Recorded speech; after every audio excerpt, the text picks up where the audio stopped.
we'll do the live thing first. Like,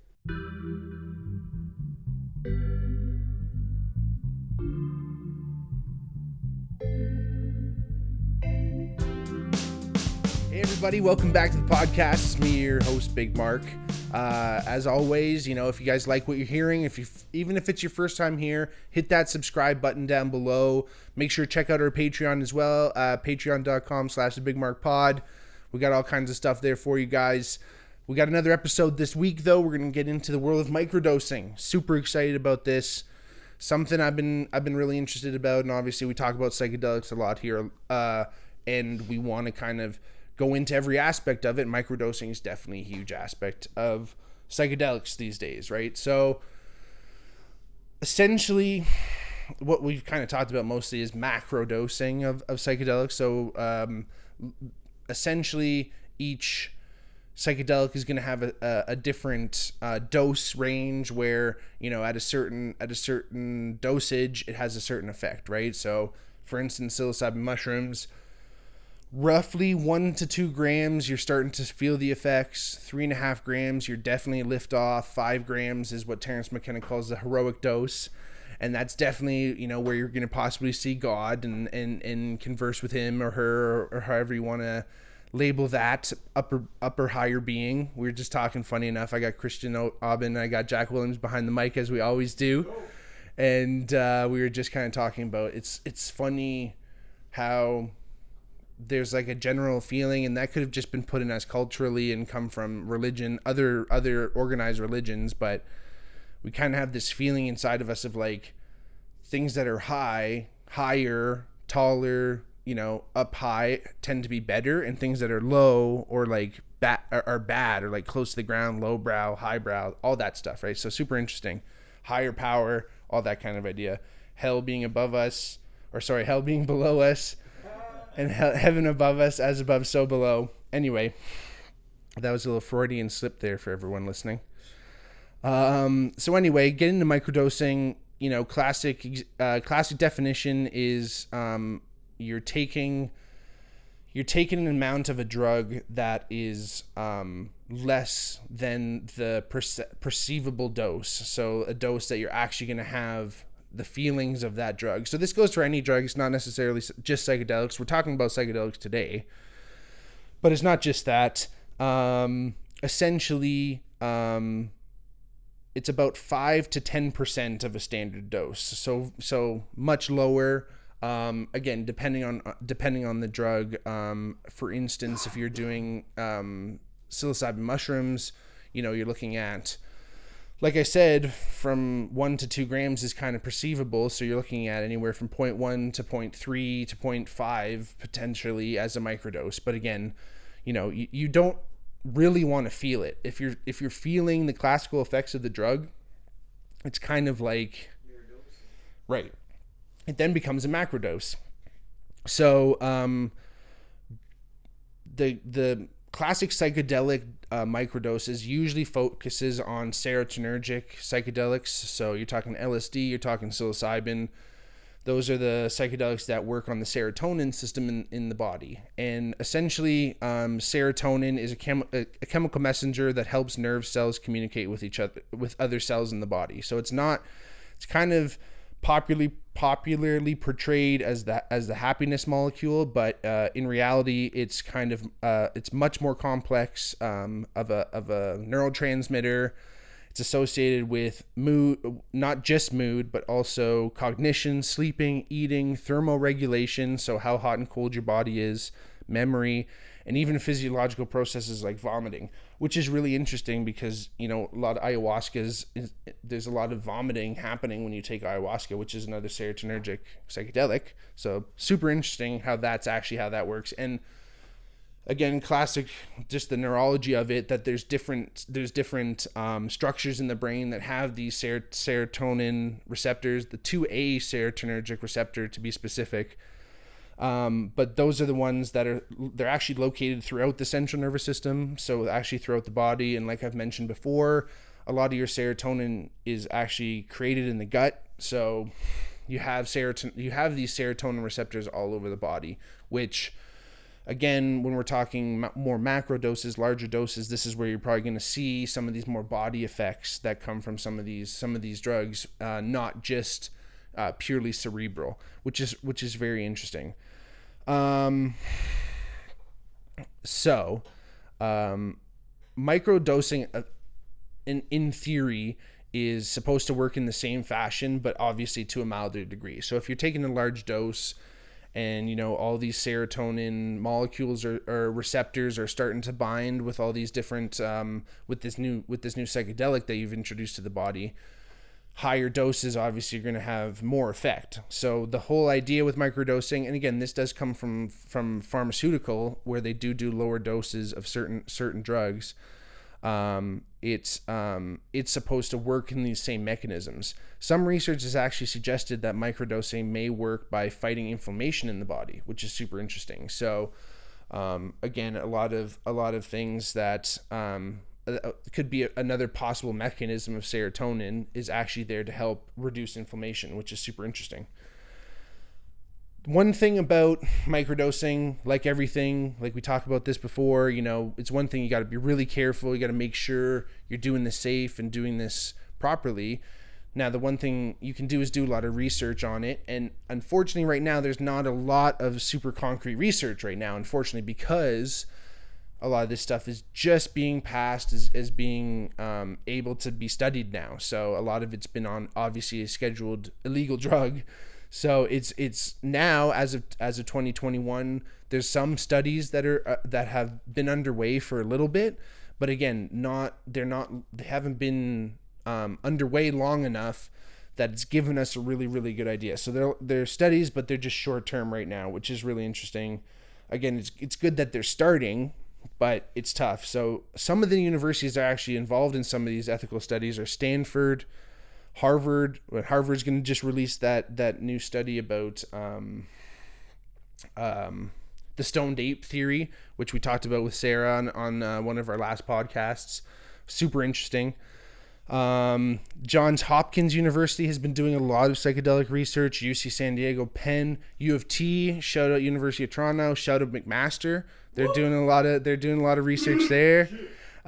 Utrecht in the Netherlands as well, Utrecht University, and then University of Bristol in amongst a bunch of other places too. So super interesting now that you're starting to see these larger universities, complete institutions, are actually starting to look into this stuff, which is great, which I'm sure they've always wanted to, but due to the legalities of everything, it's kind of prevented them. So great to see that starting to come out, which is super cool. Now, some of the research that has been out is a lot more anecdotal. It's survey based, so it's based on people who have done it before. The problem is with a lot of these studies is that sometimes we don't know what dose they're taking. Obviously, it's not as controlled as if they were doing a lab-based study. You don't know exactly if any of the drugs that they're taking are mixed with anything else, or what schedule they're on, and you can figure this out anecdotally. But again, it's hard to kind of consolidate this all into one big study. So, most survey results have been largely positive, which is really great to hear. One international survey, 79% of respondents actually reported improvements in their mental health after microdosing. In other surveys, participants described experiencing better creativity and productivity, and in addition to decreased level of anxiety and depression. So super cool that's those are some of the really classic positive effects of the microdosing too, that you kind of get all the. I've always described it, so I've had my own experiences with microdosing, and I've always described it with meth. No, not meth. With microdosing, and it's been really interesting. I've always described it as you're kind of getting all like the really good positive effects of the drug without any of like the major side effects, and that includes like the majorly good side effects, i.e. like potentially stepping past the realm of reality, But you're not experiencing that, obviously, if you're going to take something and then you have to work that day. You're not really going to have to explore the astral planes at that point. You don't have time. So it's good that it doesn't have that, but that could be a pro, it could be a con, depending.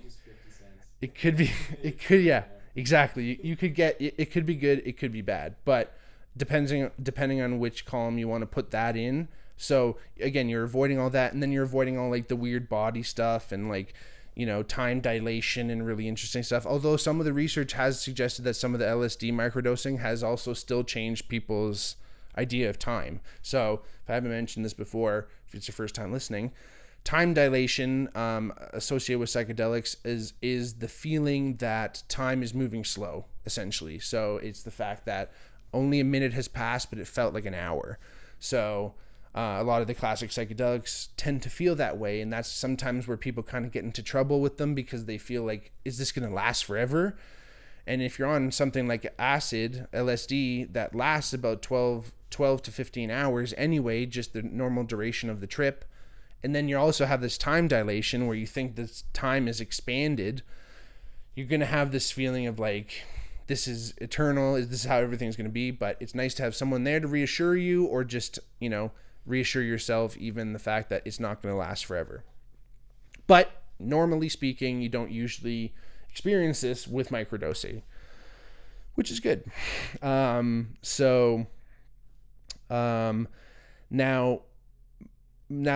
most users have experienced these positive effects, but some have experienced negative effects as well, such as psychological discomfort and anxiety. So it's an interesting point there, where I will say,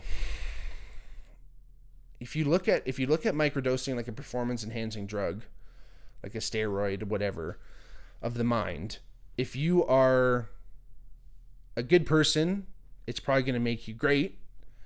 But if you're bad, it's probably going to make you worse.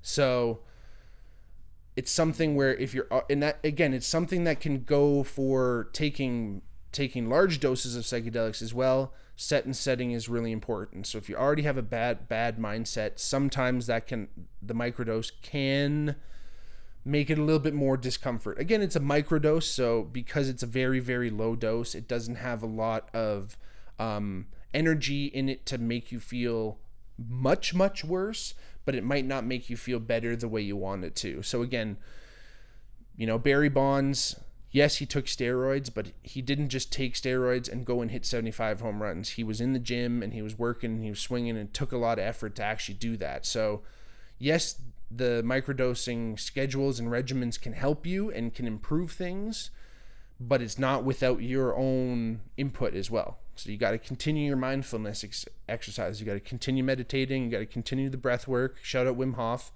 You got to keep doing it, because again, it's going to aid you, but it's only going to aid you in the direction that you put it, right? You know, like it's that ancient saying, you have two wolves inside you, one good and one bad, and which one survives is the one you feed.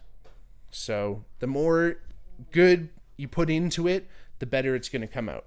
So again, so just to tell you, full you know, whatever they call it, full disclosure, there you go, thanks Jack, that sometimes there is a little bit of psychological discomfort, but more recent studies have indicated increasingly positive results in the categories of improved mood, focus, and social enhancement. So positive, again, even the studies are showing this is really good, but not without your own input too. So again, like I mentioned, the most common psychedelics used are LSD, acid, or psilocybin. So these two drugs, again, are these serotonergic drugs that are gonna work on those 2A serotonin receptors, and again, you'll kind of get the best of both worlds when it comes to you getting all those really good feelings without some of those major inconveniences potentially to your regular day. So one thing to really consider is your schedule protocol. So how are you going to do it? When you're going to do it? How much you're going to do? What day you're going to do it on? Super important. Now, again, it's really tough because a lot of the research out there, it's no one's been able to say with complete accuracy exactly what to take and how much to take, because these studies haven't been going on long enough, as I've mentioned, and because of the legality issues. And again, I'm no doctor. I'm not suggesting you do this. There's many different ways to do this, but I'll just give you a few different ideas. So Paul Stamets, really interesting character. He's a mycologist. He's involved very heavily in the mushroom movement right now. Very, very cool guy. He's been on Joe Rogan's podcast a couple times and a bunch of other podcasts. Jack actually sent me that one. Remember, Jack, that one with Bob Weir and Oteil Burbridge when they talked to Paul Stamets and like everyone was crying. Anyway, Bob Weir and Oteil Burbridge from the Grateful Dead, or Dead and Company, I should say. Bob Weir from the Grateful Dead. They have their own podcast, and they actually interviewed Paul Stamets, and they were really, really interesting, super cool podcast. If you guys want to find that somewhere, just look up Bob Weir and Paul Stamets, and super interesting podcast, and talking about how psilocybin mushrooms can truly change the world and what they can do for everyone, and in many different ways. But anyway, Paul Stamets, he one of his suggestions is 4 days on, 3 days off. He didn't say how much. Again, he keeps that stuff to the vest super hard. I think, again, he's saying about 5 to 10% of a normal dose, and he says one gram is enough to get you there. So he might have actually a little bit of a lower dose in mind. So 4 days on of potentially 0.1 grams to 0.3 grams, potentially 4 days on and then 3 days off. Now, almost every schedule I've seen has these days off, and I think these days off are super, super, super important, because number one, it gives your mind, it gives your body a little bit of a break, and what actually happens physiologically is some of that built up serotonin, or some of those built up psilocin, I should say, for psilocybin, the breakdown molecule of psilocin can kind of get built up in those synapses, and it just gives it a chance to get not even built up. It just gives your mind and body a chance to wash those synapses, in a sense, get all those neurotransmitters off, get your own neurotransmitter system back and working and creating its own serotonin. Because the problem with the human body is when you haven't because there's a lot of stuff that we create in our own body, endogenous. We have an endogenous cannabinoid system, and we make this molecule called anandamide, and it's the exact same thing as THC, and that's why when we smoke THC, we have this effect. So anyway, but the problem is when you ingest a lot of a chemical that we normally produce in our body, so if you're taking it exogenously, so from outside, what happens is your body's natural processes start to go down.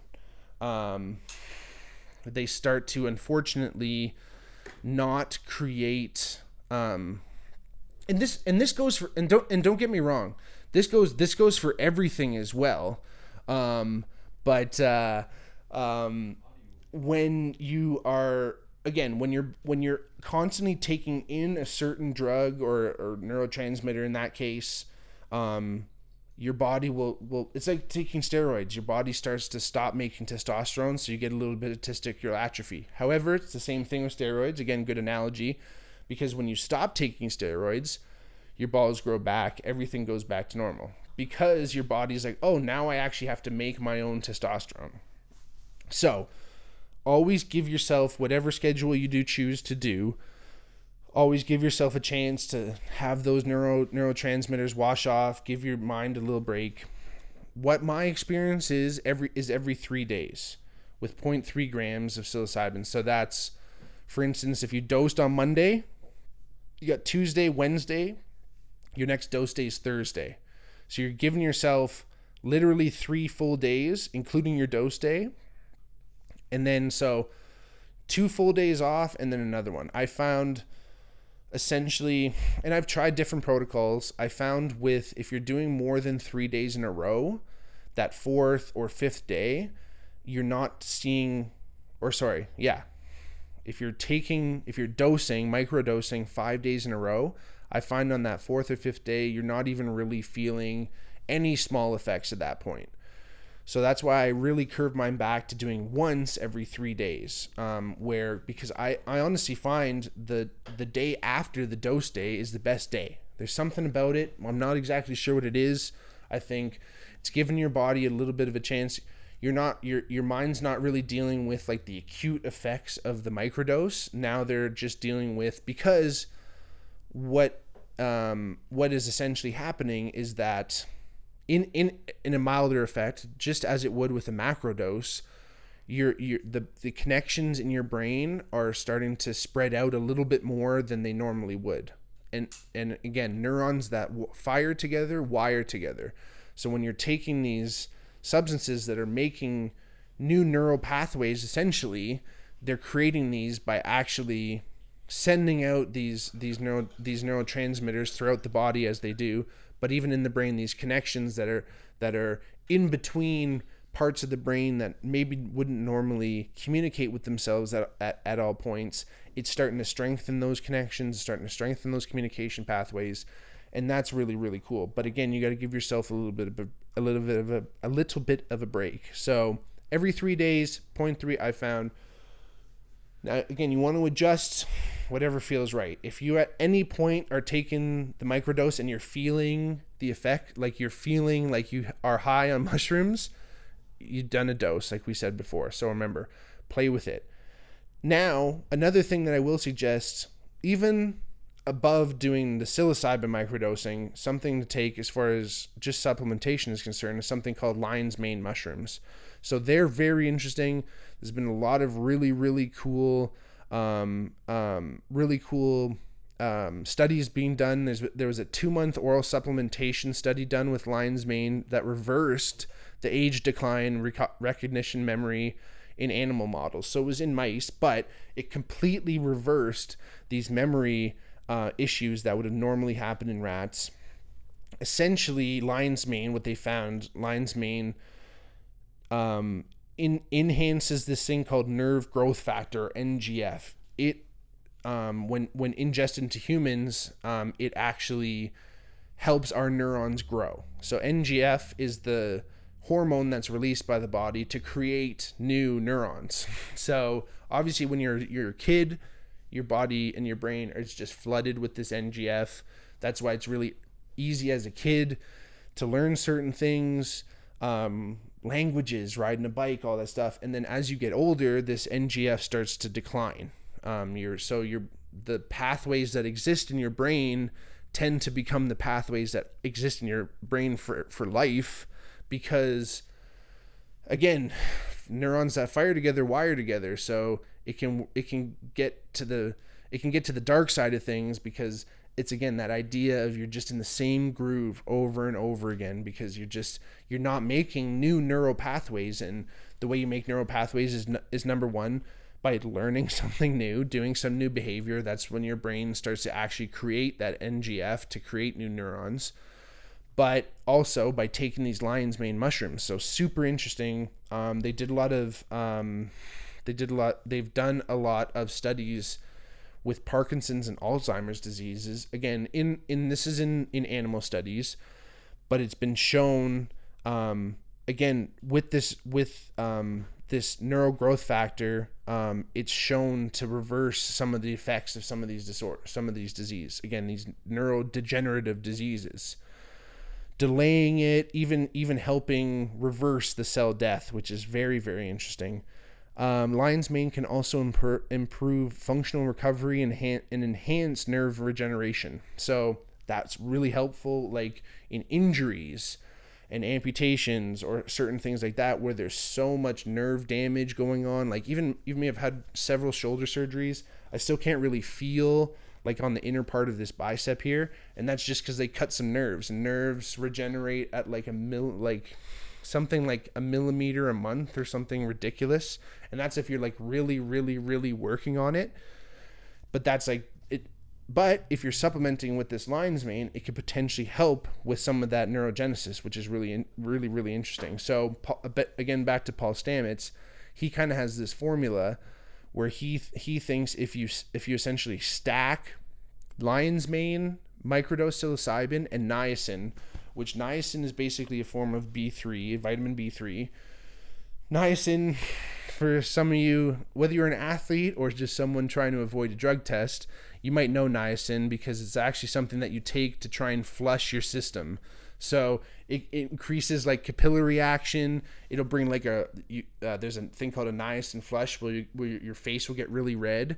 And essentially what that's doing is, in combination with the psilocybin and the lion's mane, because it's increasing that capillary action to the very tips of your capillary system, it's bringing that psilocybin and lion's mane all the way out, including every other potentially good nutrient in your body. It's bringing that all the way out to the periphery, because unfortunately with neurodegenerative disorders, whether it's diabetes or Parkinson's or Alzheimer's or any other MS, stuff like that, it unfortunately usually works from the periphery back. So it works from your very tip of your fingers and back. So super interesting to stack it along with this vitamin B3. Thought that's fascinating. Dr. Mike Hart out of London, again, shout out London, super cool guy. He's been on Joe Rogan before as well.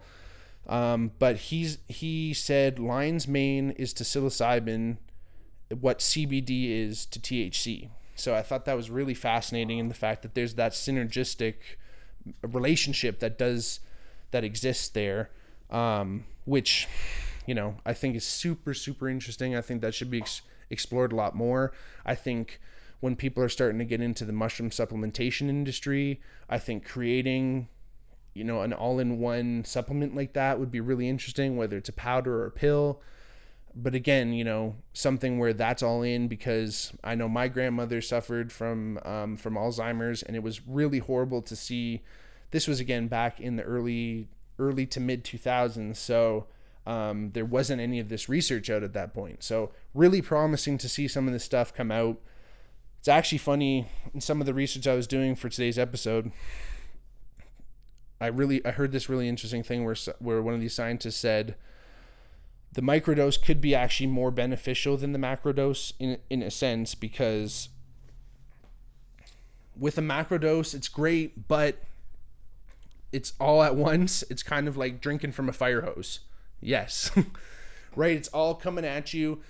You're going to take some stuff from it, but sometimes it's hard, and it's usually temporarily very short. Like, even if it's 4 to 5 hours, it's only 4 to 5 hours. But if you're microdosing over a week's period, you potentially might be able to see some of these benefits, again, slowly but surely weaving things together, but one stitch at a time, not trying to create this whole tapestry all at once, which is much, much more difficult. But I thought that was very fascinating, as far as, again, that's a different approach to things, because sometimes microdosing is looked at as you're kind of, 1 foot in, 1 foot out. You're halfway between a shit and a fart. You're not really doing it, right? But again, it's super interesting to see.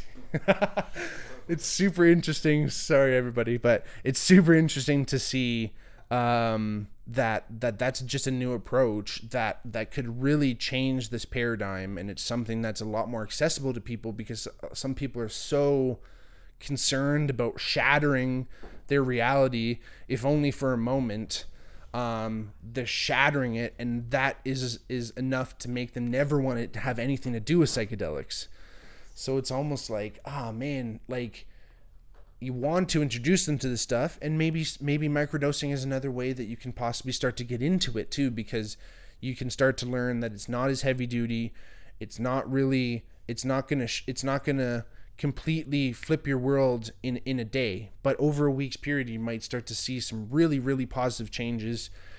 And again, you want to develop your best schedule. You want to look at things, you want to find what works best for you.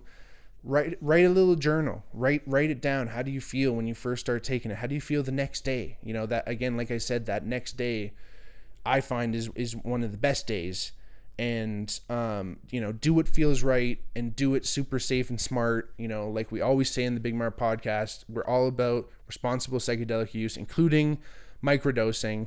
So like I said before, if you guys like what you're hearing, go check out the Patreon. We're gonna have a bunch of other stuff to check out on there, bunch of cool extra stuff that you won't see on YouTube or get here. And we'll talk to everyone soon. Hit that bell, make sure you hear us the next time we're out there, and tell your friends. Love you. Talk to you soon. Peace.